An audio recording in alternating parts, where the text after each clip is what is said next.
Baik teman-teman, di video kali ini kita pengen bahas soal korupsi, tapi ini kita akan bahas mulai dari ruang lingkup gereja ya gitu. Langsung aja lah kita bahas ini. Di gereja, konteksnya gereja ya. Gereja memang secara sengaja tidak diajarkan untuk korupsi gitu. Tapi secara tidak sengaja gereja memacu jemaat untuk melakukan korupsi dan digoda untuk melakukan korupsi. Jelas nih, kita kulik satu-satu. Dan kegagalan gereja itu ketika gereja itu berawal karena ada kasta, stratanya, kelas-kelasnya, mulai dari kelas orang kaya yang berada, kelas menengah, sampai di kelas yang paling miskin gitu.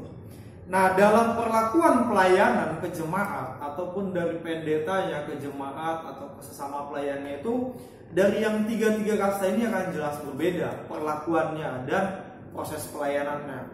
Ketika misalnya nih kita mau bahas hal sakit, meninggal dunia, hal-hal dalam menderita, pendeta yang mau ditugaskan ke sana pun atau pelayan yang ditugaskan ke jemaat itu dari yang tiga kasta ini pasti akan dibanding-bandingkan atau diklasifikasikan gitu. Itu pasti, dan saya itu melihat secara langsung dan mengalaminya juga gitu.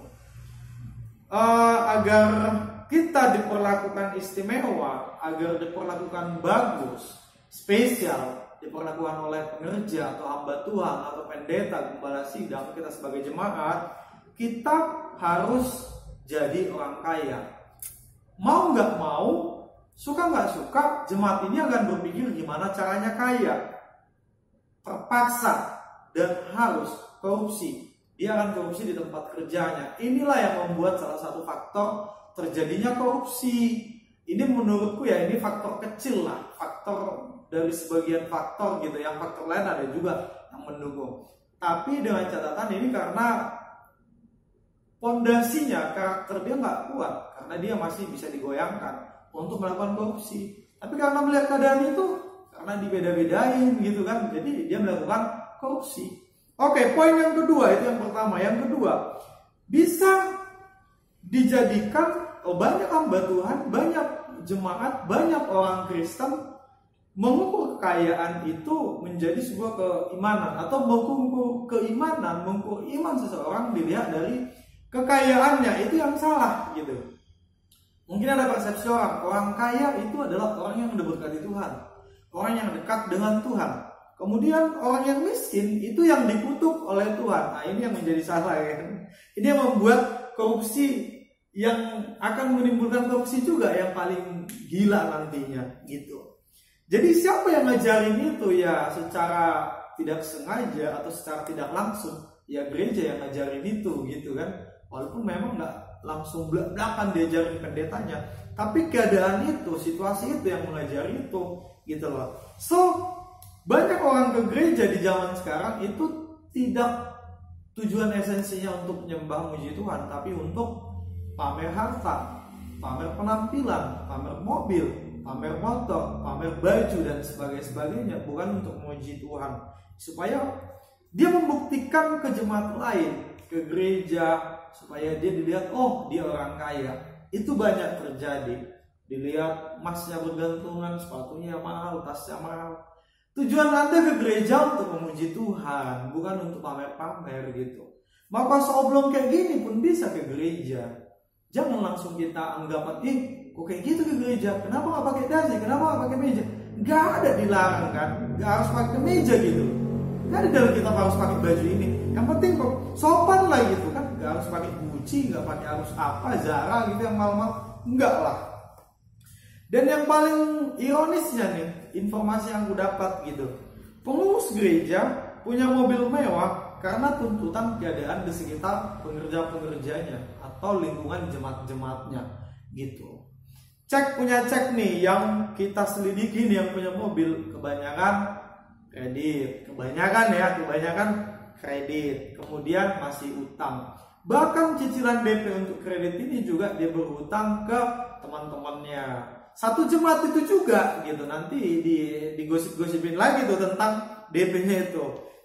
Punya cek juga banyak yang kreditnya macet.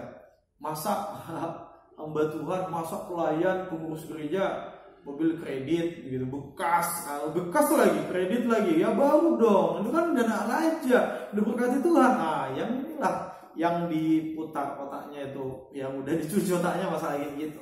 Memang nggak heran, kebanyakan gereja-gereja sekarang, kita nggak berbicara soal sekte ya, pada umumnya gereja zaman sekarang itu pengajarannya tentang perpuluhan, tentang uang, tentang sukses. Itulah terus yang disoundingkan, khotbah-khotbah kayak motivasi, motivator, quotes-quotes motivasi gitu. Jarang memang gereja sekarang mengajarkan tentang kasih, tentang pengajaran akhir zaman gitu, tuh jarang. Karena memang di telinga jemaat itu nggak manis. Lalu gereja juga akan membaca psikologinya, harus mengkhotbahkan yang manis-manis, yang enak didengar, tentang berkat, perpuluhan, persembahan, sukses, kiat suksesnya sejenis itulah, kekayaan, sampai dikatakan ya teologi kemakmuran namanya, itu yang lahir sekarang gitu. Nah sekarang ini gereja harus punya sikap gitu.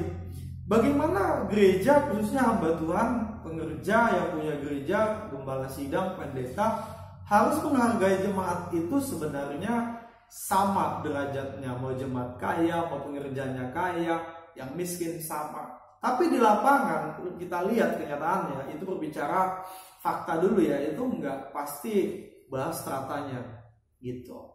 Dan ada lagi nih aku dengar di telingaku langsung dari jemaat-jemaat dan bahkan pengerja-pengerja di gereja-gereja yang di lingkungan sekitarku, baik itu di kampung, baik di Kepri, di Sumatera Utara gitu.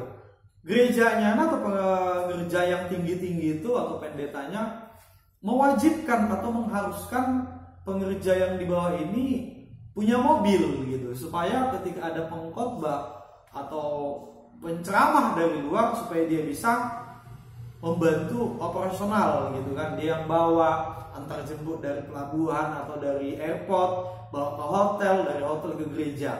Jadi ketika Anda mau jadi pelayan di bidang tertentu di gereja itu, Anda harus punya mobil.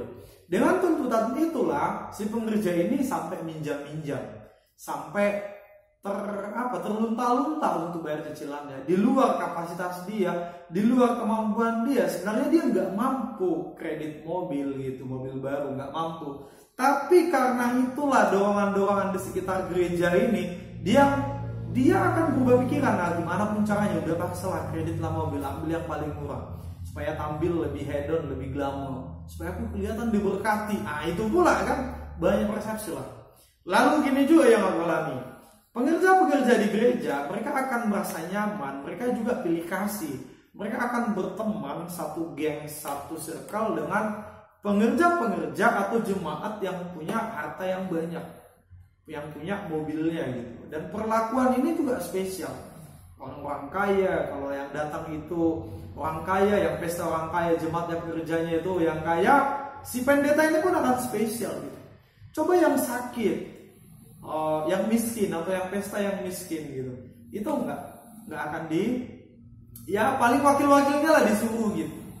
Misalnya adalah jemaat dalam keadaan sakit atau meninggal dunia gitu, jemaat ini miskin, orang miskin gitu, kemudian yang disuruh gembala ini, pendeta ini pasti yang dibawa-bawanya untuk datang ke sana, dia nggak akan mau gitu. Yang gereja besar nih, apalagi jemaatnya banyak gitu kan. Kemudian kalau misalnya konteks acaranya ini ladang-ladang basah, peresmian toko, buka restoran nih jemaatnya ya kan, rumah baru mewah, mau memasuki rumah, itu cepat karena akan cair amplopnya di situ, akan cepat dia gerak. Kapan ini ya gitu, cepat itu. Tapi kalau malangan yang sakit meninggal, aduh udahlah selesai itu. Itu yang aku temukan gitu kan. Jadi yang orang kaya, yang sedang, yang miskin itu pasti akan akan dibeda-bedain. Di keluarga juga kayak gitu. Oke, tapi sebelum ke keluarga ini dulu ya, masih di ranah-ranah pelayanan pendeta gereja nih.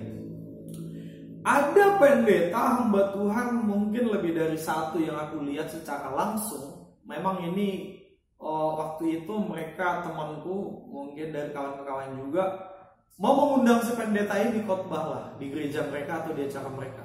Karena soal PK amplop nggak cocok sama si pendeta ini yang mau diundang ini, dia nggak jadi datang, dia nggak deal gitu. Jadi udah main negosiasi dalam soal PK si pendeta ini, si pengkhotbah ini masih dalam satu kota loh, masih dalam satu kota atau satu kabupaten. Karena PK-nya nggak cocok, nggak jadi loh. Bahaya ya kan? Sebenarnya banyak hal-hal yang busuk, yang menurut aku kotor, jahat di ruang lingkup pelayanan atau kependetaan, dunia itulah, ministry. Cuman ya harus aku buat listnya satu persatu. Tapi yang di video ini masih aku ingat lah. Itulah yang pengen aku sampaikan gitu. Jadi mohon sekali lagi buat pendeta-pendeta, pelayan-pelayan gereja, hamba-hamba Tuhan, perlakukan semua pengerjaan dan jemaat Anda itu sama stratanya, sama berharganya semua di mata Tuhan. Jangan hanya pintar aja kalian khotbah di mimbar, kalian bilang hidup sederhana, hidup ala kadarnya, padahal realitanya in your daily life kalian glamor gitu. Jangan cakap doang kalian di mimbar bilang hidup sederhana, ini mobil kalian yang mewah, jemaat kalian yang miskin gitu kan. Tekankan lagi khotbah-khotbah pelayanan di mimbar, perpuluhan, persembahan, kesuksesan. Nah itu. Jadi mungkin nanti akan ada mungkin ada pencarian lah nanti, atau banyak juga pendeta sekarang ini saling beradu kekayaan, beradu jemaat siapa paling banyak, dan beradu sombong gereja siapa paling besar gitu kan. Sampai mungkin nanti suatu saat masuk ke rekor muri, misalnya 5 pendeta terkaya di Indonesia gitu kan, atau 10 pendeta terkaya di Indonesia. Tujuannya untuk apa? Mencari cuan. Udah salah arah gitu. Kebanyakan pendeta juga ya udah mengajarkan jemaatnya serakah lah gitu, korupsi lah. Jadi kalian harus lebih bijak lagi lah jemaat-jemaat melihat gereja mana yang sehat gitu. Apalagi yang cinta uang, karena akar dari segala kejahatan itu adalah cinta akan uang, bukan uangnya gitu. Apalagi kita dicuci otaknya masalah persembahan, perpuluhan, nah itu pasti udah itulah zamannya sekarang. Khotbah-khotbah tentang teologi kemakmuran gitu. Pokoknya kamu harus sukses, ikut Tuhan harus kaya, harus gini. Di luar itu kamu dikutuk, kamu gak diberkati. Itu udah salah tuh. Udah gak lain gitu. Jadi itu aja yang pengen ku sampaikan ya, buat kalian yang merasa hamba Tuhan yang masih di zona itu, tinggalkanlah, coba bertobat lah ya. Aku pun bukannya udah suci kali, kudus sekali, tapi mari kita belajar jadi jemaat. Pilih dengan bijak gereja mana yang sehat menurut kalian, mana yang di jalan yang benar, mana yang di jalan yang salah. Kalau ada mungkin perlakuan ajaran hamba Tuhan di gereja kalian yang sekarang yang tidak pas dengan Alkitab, udah tinggalin aja. Oke? Thank you.